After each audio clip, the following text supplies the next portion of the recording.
नमस्कार, capital TV देख रहे हैं आप। मैं हूं आपके साथ अंशिका और इस वक्त की बड़ी खबर पर बात करेंगे जहां सुप्रीम कोर्ट से नुपुर शर्मा को अंतरिम राहत मिल गई है। पैगंबर मामले में सुप्रीम कोर्ट ने अब यह फैसला लिया है कि 10 अगस्त तक नुपुर शर्मा के खिलाफ इस मामले में कोई कड़ी कार्रवाई नहीं होगी और अब नुपुर शर्मा की जो याचिका सुप्रीम कोर्ट में दायर की गई थी उस पर 10 अगस्त को अगली सुनवाई होगी जिसमें आगे के फैसले लिए जाएंगे। लेकिन इस वक्त की बड़ी खबर जिसमें नुपुर शर्मा को सुप्रीम कोर्ट से अंतरिम राहत मिल गई है, इसी पर ज्यादा जानकारी के लिए मेरे साथ न्यूज रूम से जुड़ रहे हैं कैपिटल टीवी के editor in chief doctor Manish Kumar. Doctor साहब, बड़े बवाल के बाद अब नुपुर शर्मा ने फिर से जो याचिका डाली थी उसमें सुप्रीम कोर्ट का फैसला आया है और अंतरिम राहत उनको मिल गई है। देखिए, सुप्रीम कोर्ट पे तो आऊंगा बाद में, लेकिन इस चेहरे को देखिए। ये जो स्क्रीन पर ये जो चेहरा नजर आ रहा है, ये चेहरा ये एक पाकिस्तानी घुसपैठिया है। किस लिए आया? ये नुपुर शर्मा के सर के तन से जुदा करने के लिए ये पाकिस्तान से इलीगली घुसा और वो नुपुर शर्मा को खत्म करने के लिए हिंदुस्तान आया। वहाँ बीएसएफ ने इसे पकड़ लिया। ये मसला आप समझिए कि कहाँ कैसे क्या चल रहा है। एक और खबर आई आज, ये दोनों ही खबरें आज की हैं। बीच में क्या कन्हैया लाल, अमरावती और पता नहीं कहाँ कहाँ क्या क्या हुआ। लेकिन एक और खबर ये आई कि एक व्यक्ति बिहार के सीतामढ़ी में नुपुर शर्मा का सिर्फ वीडियो देख रहा था, पीछे से एक शख्स आता है और उस पर चाकू से वार कर देता है। ये समाज किधर जा रहा है? सरकार, सुप्रीम कोर्ट, तमाम एजेंसियां, इनको समझना पड़ेगा कि आपकी लड़ाई किससे है। अगर आप लड़ने को तैयार हो तब तो इस मसले के ऊपर कोई डिस्कशन भी होना चाहिए। अदरवाइज सरकार अगर लड़ना नहीं चाहती, विचारधारा की दृष्टि से और ताकत की दृष्टि से, दोनों ही तरीके से इस बीमारी से लड़ने की आवश्यकता है। कई सारे कड़े कदम उठाने की आवश्यकता है। अब सुप्रीम कोर्ट में आज क्या हुआ? सुप्रीम कोर्ट ने आज अपनी गलती सुधार की है। वही जज जिसमें पिछली बार यह कहा था कि तुम्हारी वजह से कन्हैया लाल की मौत हुई, जज साहब ने यह कह दिया कि तुम्हारी वजह से यह सब कुछ हो रहा है, तुम जाकर के माफी मांगो। नुपुर शर्मा ने कुछ नहीं किया और फिर से जब अर्जी लगाई तो आज पब्लिक प्रेशर के तहत उनको, जज साहब को मालूम था कि पिछली बार वो ओवरबोर्ड जाकर के उन्होंने टिप्पणियां कर दी जो उनके अधिकार क्षेत्र में नहीं था। उसी की गलती सुधार हुई है। लेकिन डॉक्टर साहब, लगातार उन जजों को ये कहते हुए भी सुना जा रहा था कि लोगों की राय उनके लिए कोई मायने नहीं रखती, लेकिन आज जो सुप्रीम कोर्ट ने फैसला सुनाया उसमें उन जजों के जो डिसीजन था उसमें बड़ा बदलाव देखा गया। देखिए, लोगों की राय नहीं मानी जाएगी, कानून की दृष्टि में लोगों की राय कुछ नहीं है, ऐसा तो नहीं है। डेमोक्रेसी है। लोगों की राय को तो प्रधानमंत्री हो, राष्ट्रपति हो, चीफ जस्टिस हो, उनको उसके सामने झुकना पड़ेगा। कानून क्या कहता है? कानून ये कहता है कि हिंदुस्तान में बोलने की आज़ादी है। आप बोलने की आज़ादी के ऊपर पाबंदी लगाओगे, जनता बोलेगी कि भाई बोलने की आज़ादी है, उसने क्या गलत कहा, तो आप कहोगे कि भाई माफ़ी मांगो। ये तो होगा नहीं।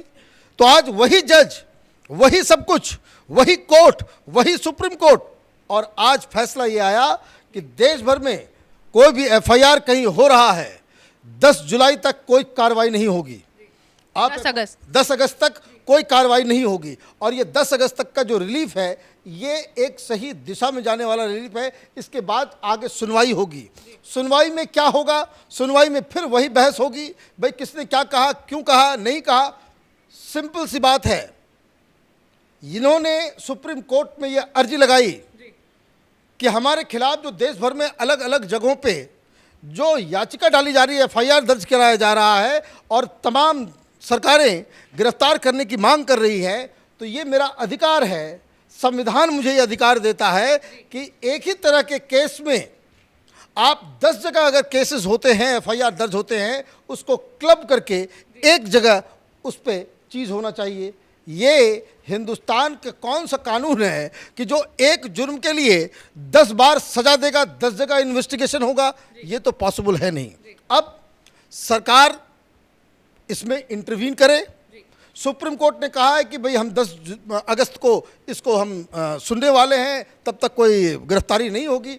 तो ये एक बड़ा फैसला आया है जिससे कई सारे लोगों के मुंह पे ताला जड़ गया होगा। डॉक्टर साहब, जब पहले नुपुर शर्मा ने याचिका डाली थी तो उन्हें देश में जो भी दंगे भड़क रहे हैं, जिस तरह के हत्याएं हो रही हैं, उसके लिए जिम्मेदार बताया गया था। उसके बाद नुपुर शर्मा ने जो अगली याचिका डाली उसमें उन्होंने साफ किया कि जजों के फैसले, जो उन्होंने टिप्पणी की थी उसके बाद उनको धमकियां मिल रही हैं बलात्कार की, उनके परिवार को जान से मारने की धमकियां दी जा रही हैं। तो अब जो जजों ने फैसला सुनाया है उसके बाद क्या माहौल देखने को मिलेगा? जो जिहादी गैंग है वो किस तरह से इस पर रिएक्ट करेगी? बिल्कुल आपने सही पॉइंट उठाया है कि जब पिछली बार जज ने कोई फैसला नहीं लिया, आपने कह दिया तुम जिम्मेदार हो, तुम जानो, तुम्हारा काम जाने, हम इसमें कुछ नहीं कहेंगे, आप जाकर के माफी मांगिए।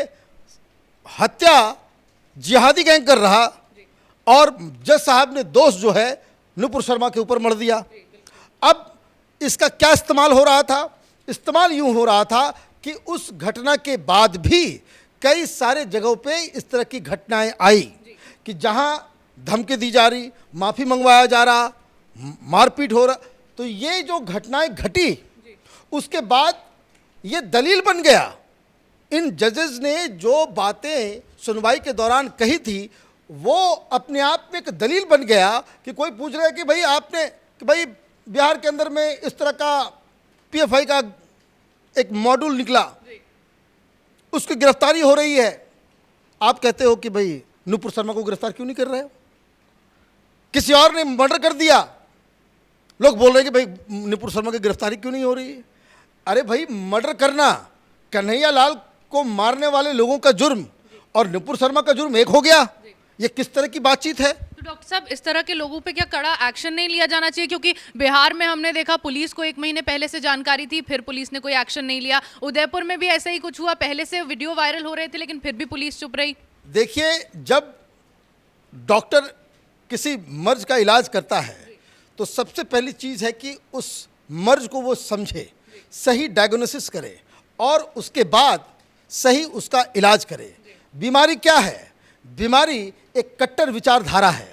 बीमारी एक इस तरह की विचारधारा है कि जो उस तरह का इस्लाम हिंदुस्तान के मुसलमानों के ऊपर लादा जा रहा है, जो हिंदुस्तान के मुसलमानों ने कभी उस तरह के इस्लाम को फॉलो किया नहीं। ये पीएफआई और इस तरह के जो लोग हैं, अब देखिए अजमेर दरगाह से वहाँ के चिश्ती वो कह रहे हैं कि भाई सर तन से जुदा, ये नाराबाजी, ये अजमेर शरीफ के दरगाह के सीढ़ियों से इस तरह की नारेबाजी निकलेगी, ये तो हो ही नहीं सकता था। वहाँ का जो चीफ खादिम है वो पीएफआई की तारीफ कर रहा है।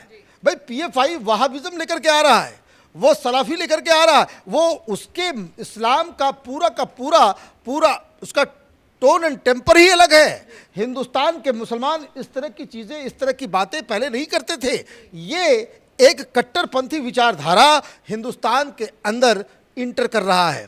तो पहली चीज़ ये कि ये बीमारी इस्लाम की नहीं है, मुसलमानों की नहीं है, ये उस कट्टरपंथी इस्लामिक थॉट की है जो कट्टरता को हमारे समाज में बो रहा है। पहली चीज़ ये, तो आपको उससे लड़ने के लिए आपको तैयार होना पड़ेगा।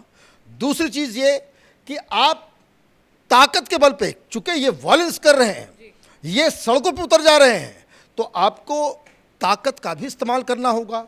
तो एक वैचारिक दृष्टि से, और दूसरा ओनली बाय पावर आप इस प्रॉब्लम को डिटेक्ट कर सकते हैं और इसका सलूशन निकाल सकते हैं। अब वैचारिक दृष्टि में अगर आपको इससे लड़ना है तो क्या करना पड़ेगा? भाई कहाँ है मुस्लिम रहनुमा?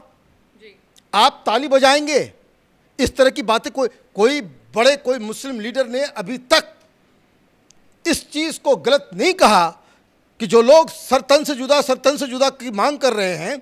आप एक डेमोक्रेसी में जहां कानून का राज है, वहां आप किसी को मारने की बात ओपनली करेंगे और आपके खिलाफ कोई कार्रवाई नहीं होगी। तो पहले उन लोगों को चिन्हित करना जरूरी है कि कहां से ये विष जो है फैल रहा है। तो पीएफआई के खिलाफ आपको एक्शन लेना पड़ेगा। इस तरह के विचारधारा को रोकना पड़ेगा, इनकी फंडिंग को रोकना पड़ेगा, और तो और ये भी करना पड़ेगा कि मदरसों में क्या पढ़ाया जा रहा है, जिहाद के नाम पे तो और ईश निंदा के नाम पे जो बातें पढ़ाई जा रही है, बताई जा रही हैं, वो क्या हो रहा है। जुमे की नमाज के बाद मौलवी मौलाना किस तरह के भाषण दे रहे हैं, इसके ऊपर भी निगरानी रखनी पड़ेगी। तो एक वैचारिक दृष्टि से लड़ाई जो है सरकार को करना पड़ेगा, और दूसरी तरफ कि पीएफआई जैसे संगठन या फिर इस तरह के जिहादी संगठन जो हिंसा पे उतारू हैं, तो उनके खिलाफ तो आपको डेमोक्रेसी का जो तकाजा है कि बैलेट का जवाब बैलेट से, बुलेट का जवाब बुलेट से, आप हिंसा भड़काएंगे, हिंसा फैलाएंगे, तो आपको सरकार की तरफ से रेसिस्टेंस मिलना ही मिलना चाहिए। लेकिन दुख की बात यह है कि राज्य सरकारें हों या फिर केंद्र सरकार हो, ये लड़ने के लिए उत्सुक नज़र ही नहीं आ रहे हैं।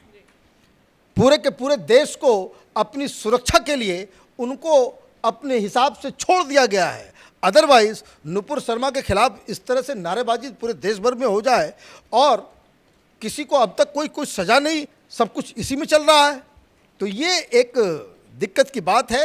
लेकिन आज जो फैसला आया है, उस फैसले से जो हिंदुस्तान में जो लेफ्ट लिबरल कबाल और मुस्लिम वोट बैंक की राजनीति करने वाले लोग जो हैं, उनके मुंह पे ज़रूर ताला लगा है, क्योंकि अब ये कह नहीं सकेंगे कि सुप्रीम कोर्ट ने क्या आदेश दिया था, क्योंकि अब सुप्रीम कोर्ट ने ही यू टर्न ले लिया, एक इंटरिम रिलीफ दिया है, गिरफ्तारी नहीं हो सकती। तो अब ये आर्गुमेंट कि भाई पहले नुपुर शर्मा को गिरफ्तार करो तब फिर पीएफआई के बारे में बात करो, ये अब नहीं चलेगी। अब 10 अगस्त को ही फैसला होगा या सुनवाई जो शुरू होगी कि भाई ये केस किस राह जाता है। जी बिल्कुल, बहुत बहुत शुक्रिया तमाम जानकारियों के लिए। तो नुपुर शर्मा ने पहले सुप्रीम कोर्ट में जो याचिका डाली थी, उस पर दोनों जजों की ओर से जो टिप्पणी की गई थी, उसमें देश भर में जिस तरह का माहौल बना है उसके लिए नुपुर शर्मा को ही जिम्मेदार ठहराया गया था। लेकिन उसके बाद फिर नुपुर शर्मा ने एक और याचिका डाली जिसमें साफ तौर पर कहा गया था कि उन्हें जान से मारने की धमकी दी जा रही है, जिस पर आज सुनवाई हुई और कोर्ट की ओर से नुपुर शर्मा को अंतरिम राहत दे दी गई है। अब अगली सुनवाई 10 अगस्त को होगी और जो फैसला आज सुप्रीम कोर्ट का आया है, उसके बाद जिहादी गैंग के मुंह पर बुरी तरीके से तमाचा पड़ा है, उनके मुंह पर ताला लग गया है। इस बड़ी खबर में फिलहाल मेरे साथ इतना ही। कैमरा पर्सन रवि के साथ मैं अंशिका, कैपिटल टीवी।